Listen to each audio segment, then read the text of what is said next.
হস্তক্ষেপ চাই, হস্তক্ষেপ চাই। নারায়ে তাকবীর, উত্তর চাই, উত্তর চাই।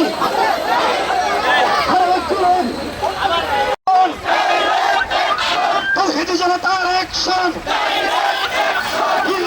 আপনারা জানেন যে এই রূপগঞ্জটা একটা ভূমিদস্যুদের একটা অভয় রাজ্যে পরিণত হয়েছে। কখন থেকে হয়েছে? এই ফ্যাসিস্ট সরকার ক্ষমতায় আসার পর থেকে। এই গোলাম দস্তগীর গাজী যেদিন থেকেই এই রূপসীতে পদার্পণ করছে, রূপগঞ্জে পদার্পণ করছে, সেদিন থেকেই সে মানুষের জায়গা জমিন দখল করা শুরু করছে।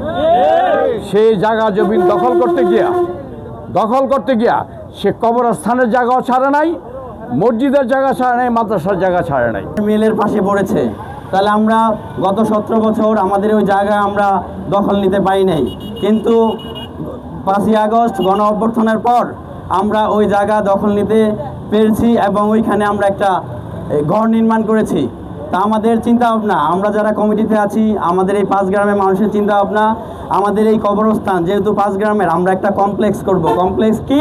এখানে কবরস্থান, মসজিদ, মাদ্রাসা তিনটাই হবে, কিন্তু আমাদের কবরস্থান, মসজিদ হয়েছে এবং আমাদের মাদ্রাসার জায়গাটা রয়ে গেছে। তো আমরা চিন্তা ভাবনা করেছি যে আমাদের সেই কমপ্লেক্সটা পরিপূর্ণ করার জন্য আমরা ওইখানে মাদ্রাসা নির্মাণ করব, সেজন্য আমরা একটা ভবনও করেছি।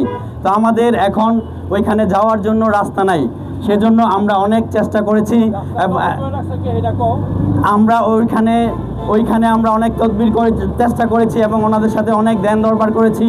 আমাদের সভাপতি অ্যাডভোকেট তৈমুর আলম খন্দকার সহ, আমাদের কমিটির সেক্রেটারি মোখলেসুর রহমান ভুইয়া সহ।